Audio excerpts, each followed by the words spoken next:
Hi friends, welcome to fantastic videos. இன்னைக்கு August 7ஆம் தேதி புதன்கிழமை. இன்னைக்கு பாகியலட்சுமி சீரியல் என்ன நடக்குதுன்னு சொல்லிட்டு டக்குன்னு பார்த்துடலாம். ஒரு வாரமாகவே கொஞ்சம் போரிங்காக போயிட்டு இருந்த சீரியலில் இப்போ கொஞ்சம் லைட்டாக சூடு பிடிக்க ஆரம்பிச்சிருக்கு.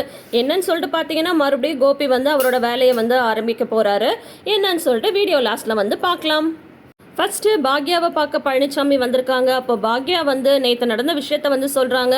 இனியா வந்து இந்த மாதிரி லெட்டர் எழுதி வச்சுட்டாங்க, என்னால் தான் வீட்டில் எல்லாருக்கும் பிரச்சனை, நான் இல்லைன்னா நீங்கள் எல்லாரும் நிம்மதியாக இருப்பீங்க அப்படின்ற மாதிரி லெட்டர் எழுதி வச்சுட்டு ஒரு தப்பான முடிவு எடுக்க போயிட்டா சார் அப்படின்னு சொல்லவும் பழனிசாமி வந்து ரொம்ப டென்ஷன் ஆயிடுறாரு. என்ன மேடம் சொல்கிறீங்க அப்படின்னு சொல்கிறாங்க. நல்ல வேலையாக நான் வந்து முழிச்சிட்டேன் சார், இல்லைன்னா பெரிய விபரீதம் வந்து நடந்திருக்கும், என்னால் வந்து யோசிக்க கூட முடியல, நடக்கிற எல்லா பிரச்சனைக்கும் நான் தான் காரணமோன்னு கூட நான் நினைக்க தோணுது, நான் ஒருவேளை இந்த ரெஸ்டாரண்ட் பிஸ்னஸ் அப்படின்னு கவனமாக இருக்கிறதுனால இனியா வந்து சரியாக வளர்க்காம விட்டனோ, சரியாக வந்து கவனிக்காமல் விட்டனோ அப்படின்ற மாதிரி கூட எனக்கு வந்து தோணுது, எனக்கு ஒன்றுமே புரியல அப்படின்ற மாதிரி பாக்யா சொல்ல, அப்படியெல்லாம் இல்லை மேடம், நீங்கள் வந்து இனியாட்ட பேசுனீங்களா இல்லையா அப்படின்னு கேட்குறாங்க. பேசினேன் சார், அவள் பண்ணது தப்புன்னு புரிய வச்சேன் அப்படின்னு பாக்யா சொல்ல, உன்னை வந்து இவர் சொல்கிறாரு, அதுதான் நீங்கள் பேசிட்டீங்கல்ல, எல்லாமே சரியாக போயிடும், எப்போ வந்து அவள் பண்ண தப்பை வந்து உணர்ந்துட்டாலோ இனிமே வந்து அவள் கண்டிப்பாக தப்பே பண்ண மாட்டா, நம்மளால் வீட்டில் எல்லாரும் வருத்தப்படுறாங்களேன்னு சொல்லிட்டு அவசரப்பட்டு எடுத்த முடிவு தான் இது, ஆனால் நீங்கள் வந்து அது தப்புன்னு புரிய வச்சிட்டீங்கல்ல அப்படின்னு சொல்லவும்,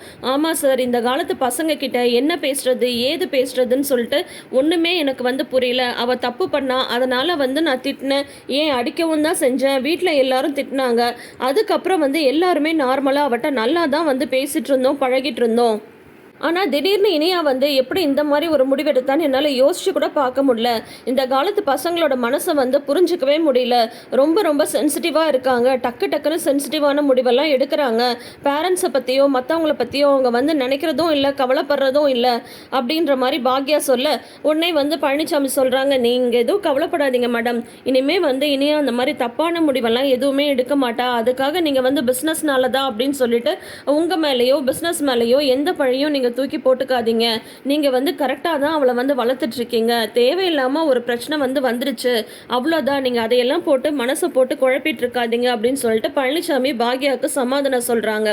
இங்கே வீட்டில் தாத்தா அப்புறம் வந்து ஜெனி அமிர்தா இவங்கெல்லாம் வெயிட் பண்ணிட்டு இருக்காங்க எழிலுக்காக. எழில் வந்து வந்துடுறாரு. என்னப்பா போய் ப்ரொடியூசரை பார்த்தியா அப்படின்னு தாத்தா கேட்க, இல்லை தாத்தா, நான் எவ்வளோ தூரம் ட்ரை பண்ணேன், ஆனால் உள்ளேயே விடமாட்டேன்னு சொல்லிட்டாங்க அப்படின்னு சொல்கிறாங்க. இந்த மாதிரி உன்னோட சுச்சுவேஷனை வந்து நீங்கள் எடுத்து சொன்னீங்களா எழில் அப்படின்னு சொல்லிட்டு அமிர்தா கேட்க, அதெல்லாம் நான் எவ்வளவோ தூரம் வந்து சொல்லிட்டேன், ஒரு 5 நிமிஷம் டைம் கொடுங்கன்னு கெஞ்சி கூட பார்த்துட்டேன், ஆனால் அவர் வந்து என்னை பார்க்க கூட அலோவ் பண்ணலன்னு சொல்லிட்டு இருக்கும்போதே பாட்டி வந்து கரெக்டாக அங்கே உட்காடுறாங்க. என்ன பேசிட்டு இருக்கீங்க அப்படின்னு கேட்க, வேற ஒன்றும் இல்லை, எழில் வந்து ப்ரொடியூசரை பார்க்க போனால அதை பற்றி தான் அப்படின்னு, நீ பார்த்தியாப்பா அப்படின்னு சொல்லி கேட்குறாங்க பாட்டி. இல்லை பாட்டி, என்னால் பார்க்க முடியாமல் போயிடுச்சு அப்படின்னு சொல்கிறாங்க. உன் மேலே வந்து தடை போட்டிருந்தாங்கல்ல, அதை வந்து எடுத்துட்டாங்களா அப்படின்னு சொல்லிட்டு பாட்டி கேட்குறாங்க. இல்லை பாட்டி, அந்த தடை வந்து இன்னும் அப்படியே தான் இருக்குது, ஆனால் இந்த ப்ரொடியூசர் வந்து அதை எடுக்கிறதுக்கு ஹெல்ப் பண்ணுறேன்னு சொல்லியிருந்தாங்க, அதனால தான் இந்த ப்ரொடியூசரை பார்க்குறதுக்கு நான் அவ்வளோ முயற்சி பண்ணேன், ஆனால் இப்போ வந்து அவர் என்னை பார்க்கவே முடியாது அப்படின்ற மாதிரி வந்து சொல்லிட்டாரு அப்படின்னு சொல்லிட்டு எழில் வந்து சொல்கிறாங்க. சரி, நான் ஒரு விஷயம் சொல்கிறேன், ஆனால் நீ வந்து தப்பாக எடுத்துக்க மாட்டல அப்படின்னது, சொல்லுங்க பாட்டி அப்படின்னு சொல்கிறாங்க. நாள் வந்து போயிட்டே இருக்குது, இன்னும் எத்தனை நாள் தான் நீ இந்த மாதிரி சினிமா அது இதுன்னு சொல்லிட்டு இருக்க போகிற, சினிமா எடுக்கணும் அப்படின்றது உன்னோட கனவு, அதை வந்து நான் ஒத்துக்கிறேன், இல்லைன்னு சொல்லலை, அதுக்காக நீயும் எவ்வளவோ முயற்சி பண்ணி பார்த்துட்ட, உன் மேலே தடை வேற போட்டிருக்காங்க, நீ வந்து இதையே வந்து பார்த்துட்டு இருந்தா அதுக்கப்புறம் உன்னோட லைஃப்பில் வந்து நீ எப்போ செட்டில் ஆக போகிற, அதுக்கப்புறம் வந்து எப்போ குழந்தைய பெற்றுக்க போகிற, உனக்குன்னு ஒரு வேலை வேணாமா, இப்படியே வந்து சினிமான்னு சுற்றி இருந்தா போதுமா அப்படின்னு சொல்லிட்டு பாட்டி வந்து ஆரம்பிச்சிடுறாங்க.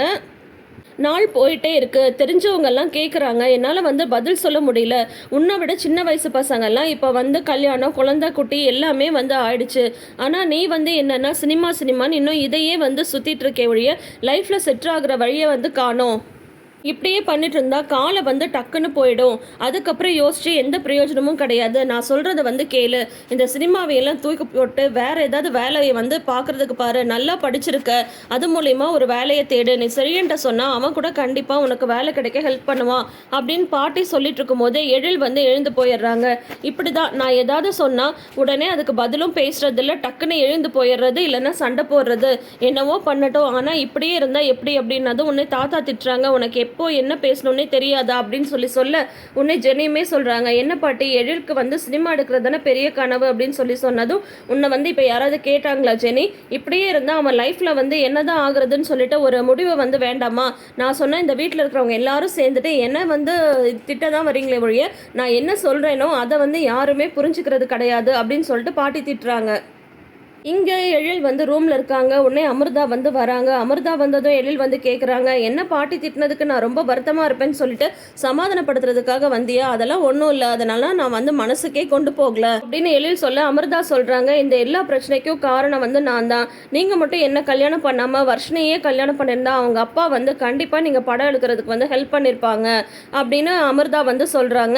என்ன பேசுகிற நீ? அதுக்காக நான் வந்து உன்னை வந்து விட்டுற முடியுமா? கண்டிப்பாக நான் முயற்சி பண்ணிட்டு தான் இருப்பேன். எனக்குன்னு ஒரு ப்ரொடியூசர் கண்டிப்பாக வந்து கிடைப்பாங்க. எனக்கு வந்து இந்த சினிமாவில் சாதிக்கணும்னு தான் ஆசை. வேறு வேலை தேடலாம் ரொம்ப நேரம் ஆகாது. ஆனால் கண்டிப்பாக இந்த சினிமாலேயே நான் வந்து சாதிப்பேன். நீ எதுக்கும் கவலைப்படாது அப்படின்னு சொல்லும்போது பாட்டி ஏன் திட்டுறாங்கன்னு வந்து உங்களுக்கு புரியுதா? அவங்களுக்கு ரெண்டே விஷயந்தான். ஒன்று நீங்கள் வந்து லைஃப்பில் செட்டில் ஆகணும். இன்னொன்று வந்து பார்த்தீங்கன்னா நம்ம வந்து குழந்தை பெற்றுக்கணும். நான் சொல்கிறத கேளுங்க, நம்ம வந்து குழந்தை பெற்றுக்கலாம் அப்படின்னு அமிர்தா சொல்கிறாங்க. உடனே வந்து நீ யோசிச்சு தான் பேசுறியா அமிர்தா? எனக்கு இன்னும் ஒரு சரியான வேலையே இல்லை. இப்போ நான் சம்பாதிக்கிறது வந்து எனக்கு உனக்கு பாப்பாவுக்கு 3 பேருக்குமே ரொம்ப ரொம்ப சுகராக வந்து இருக்குது. மறுபடியும் அம்மாவுக்கு வந்து நம்ம தொல்லை கொடுக்க முடியுமா? அடுத்த வருஷம் நிலா பாப்பா வந்து ஸ்கூலில் வந்து சேர்க்கணும், அதுக்கும் பணம் வேணும். அப்படி இருக்கும்போது முதல்ல மாதிரி நான் அம்மாட்ட போய் பணம் வேணும்ல நிற்க முடியாது, அது நல்லாவும் இருக்காது. அதனால் கண்டிப்பாக நான் வந்து எப்படியாவது செட்டில் ஆகிடுவேன். என்ன தவிர என்னை யாருமே நம்ப மாட்டேன்றாங்க அப்படின்னதும், அப்படியெல்லாம் இல்லை எழில் அப்படின்னு சொல்கிறாங்க. இல்லை அமிர்தா, நான் வந்து உன்னை எதுவும் சொல்லலை. என்னோடய சூழ்நிலை இப்போ அந்த மாதிரி இருக்குது. அதுக்காக நான் நம்பிக்கையெல்லாம் விட்டுற மாட்டேன். முதல் படம் எடுத்ததுமே நான் செட்டில் ஆகிடுவேன் அப்படின்னு சொல்லிட்டு நினச்சேன். ஆனால் அது வந்து சரியாக போகலை. சரி, இந்த 2வது படத்தை வந்து நான் நல்லாவே ஸ்கிரிப்டெல்லாம் ரெடி பண்ணி வச்சுருக்கேன். கண்டிப்பாக இதுக்குன்னு ஒரு ப்ரொடியூசர் கிடைப்பாங்க. டெஃபினட்டாக நம்ம வந்து செட்டில் ஆகும். அதுக்கப்புறம் ஒரு குழந்தை என்ன 10 குழந்தை பெற்றுக்கலாம். ஆனால் அதுக்கு முன்னாடி நீயும் பாட்டி மாதிரி அவசரப்படாத, நீயாவது என்னை புரிஞ்சுக்கோ அப்படின்னு எழில் சொல்கிறாரு. அமிர்தாவும் சரி ஓகே அப்படின்ற மாதிரி வந்து ஆகிடுது. அடுத்து கோபி வந்து காட்டுறாங்க. வழக்கம் போல் கோபியும் செந்திலும் வந்து அந்த ரெஸ்டாரண்ட் கம் பாரில் உட்காந்து பேசிகிட்டு இருக்காங்க. கோபி வந்து ட்ரிங்க் பண்ணிகிட்டு இருக்காரு. செந்தில் கேட்குறாரு, என்ன இப்போயாவது உன்னோட கோவமெல்லாம் தீர்ந்ததா அப்படின்னதும், முடியாது, என் கோவம் வந்து அது இப்போதைக்கு தீராது, அது எல்லாத்துக்கும் காரணம் அவள் ஒருத்தி தான் அப்படின்னதும், யார் ராதிகாவா அப்படின்னு கேட்குறாங்க. அவளை பற்றி இப்போ ஏன் பேசுகிற? அவள் ஒரு பக்கம் இருக்கட்டும், மீதி எல்லா பிரச்சனைக்கும் காரணம் இந்த பாக்யா தான். அம்மாவுக்கு வந்து பாக்யாவை பிடிக்கவே பிடிக்காது. எங்கள் வீட்டிலையே வந்து எனக்கும் அம்மாவுக்கும் தான் பாக்யாவை கண்டாவே ஆகாது. பாக்யா எது பண்ணாலும் குறை சொல்லிட்டே இருப்பாங்க அம்மா. ஆனால் அப்படிப்பட்ட அம்மாவே இவ வந்து இப்போ மாற்றி வச்சிருக்கா. இந்த பில்லி எல்லாம் சொல்லுவாங்கல்ல, அந்த மாதிரி ஏதாவது பண்ணிட்டாலா தெரியல.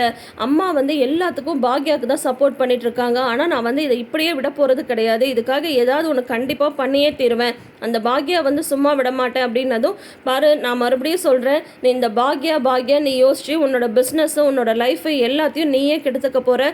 நீ தேவையில்லாமல் அவங்க விஷயத்தில் தலையிடாமல் நீ உன்னோட பிஸ்னஸில் மட்டும் கான்சென்ட்ரேட் பண்ண அப்படின்ற மாதிரி செந்தில் அட்வைஸ் பண்ணுறாங்க. இப்படி பேசிகிட்டு இருக்கும்போதே செந்தில் வந்து அவங்க ஃப்ரெண்டு ஒருத்தவங்க வந்து பார்க்க வராங்க. அது வேறு யாரும் இல்லை, பாக்யாவுக்கு வந்து ஹோட்டலில் வந்து லீஸுக்கு கொடுத்துருக்காங்க இல்லையா, அவர் தான் வந்து பார்க்குறாரு. அப்போ வந்து செந்தில் வந்து அவங்க பிஸ்னஸ் எப்படி போகுதுன்னு கேட்கும்போது, இல்லை இப்போ நான் என் பிஸ்னஸை வந்து ஒருத்தவங்களுக்கு ரெண்ட்டுக்கு லீஸ் மாதிரி கொடுத்துட்டேன் அப்படின்னு சொன்னதும், ஏன் உனக்கு நல்லா தானே போயிட்டு இருந்தது அப்படின்னதும், இல்லை அப்படி ஒன்றும் சொல்கிற மாதிரியெல்லாம் வந்து பிஸ்னஸ் வந்து போகல, என்னால் அதில் வந்து ஃபுல் கான்சன்ட்ரேஷனே பண்ண முடியல. அதனால தான் என் பையனோட ஃப்ரெண்டு மூலிமா அவங்க அம்மாவுக்கு வந்து அந்த பிஸ்னஸை நான் வந்து கொடுத்துட்டேன் அப்படின்னு சொல்கிறாங்க. ஃப்ரெண்டா யார் அது அப்படின்னு சொல்லிட்டு செந்தில் வந்து கேட்க, அந்த பையன் பேர் எழில் அப்படின்னதும் உடனே கோபிக்கு வந்து ஸ்ட்ரைக் ஆகுது. ஓ, அந்த லேடி பேர் என்ன அப்படின்ற மாதிரி வந்து கேட்குறாங்க. அவங்க வந்து பாக்யலட்சுமி அப்படின்னு சொல்கிறாங்க. ஓ அப்படியா, நீங்கள் ஏன் வந்து அவங்களுக்கு வந்து கொடுத்தீங்க? இப்போ கூட சமீபத்தில் ஒரு குக்கிங் காம்படிஷன் நடந்தது, அதில் வந்து அவங்க தோற்று போயிட்டாங்க, நான் தான் வந்து வின் பண்ணேன். இந்த மாதிரி சக்ஸஸே இல்லாதவங்க கிட்டலாம் நீங்கள் எதுக்கு மறுபடியும் பிஸ்னஸை கொடுத்து அவங்கக்கிட்ட வந்து அவங்க ஹோட்டலோட பேரை மறுபடியும் வந்து கெடுத்துக்கிறீங்க அப்படின்னதும், அப்படியெல்லாம் இல்லை, அவங்க வந்து ரொம்ப நல்லா தான் வந்து நடத்திட்டு இருக்காங்க, எந்த பிரச்சனையும் இல்லை அப்படின்னதும், நான் சொல்கிறத வந்து கேளுங்க, அதை மறுபடியும் நீங்களே வந்து எடுத்து நடத்துங்க, தேவையில்லாமல் உங்களுக்காக நீங்கள் எதுக்கு இன்னொருத்தவங்களுக்கு வந்து இது பண்ணிட்டு இருக்கீங்க அப்படின்ற மாதிரி கோபி வந்து சொல்ல, இல்லை சார் எனக்கு அந்த பிஸ்னஸை மறுபடியும் எடுத்து நடத்துகிற ஐடியாலாம் இல்லை அப்படின்ற மாதிரி சொல்லிட்டு அவர் வந்து கிளம்பி போயிடுறாங்க. உடனே செந்தில் வந்து புரிஞ்சுக்கிறாங்க. சூப்பர்டா சூப்பர்டா, உன் ஃப்ரெண்டுன்னு ஒருத்தவங்கள கரெக்டாக எனக்கு வந்து காட்டியிருக்க அப்படின்னதும், ஏய் கோபி என்னடா யோசிக்கிற நீ அப்படின்னு சொல்கிறாங்க. ஏதாவது பிளான் பண்ணுறியா என்ன? என்ன பிளான்? அதெல்லாம் வேண்டாம். தேவையில்லாமல் பாக்யாவோட பிஸ்னஸை வந்து நீ கெடுத்துட்ருக்காத. அவங்க பாட்டிக்கு அவங்க அவங்க லைஃப்பை பார்த்துட்ருக்காங்க அப்படின்னு செந்தில் சொல்ல, உடனே வந்து கோபி சொல்கிறாரு, அதெல்லாம் முடியாது, நான் என்ன பண்ணுறேன்னு சொல்லிட்டு பண்ணிட்டு சொல்கிறேன் அப்படின்னு சொல்லிட்டு இப்போ ஏதோ மாஸ்டர் பிளான் போடுறாரு. என்ன அந்த சிக்கல் என்னவா இருக்கும், அதுலேருந்து பாக்யா வந்து எப்படி மீண்டு வராங்க அப்படின்றதெல்லாம் இனி அடுத்தடுத்து வர எபிசோட்ஸை பார்த்து நம்ம தெரிஞ்சுக்கலாம். ஸோ தொடர்ந்து வீடியோஸ்க்கு நம்ம சேனலை தொடர்ந்து சப்போர்ட் பண்ணுங்கள்.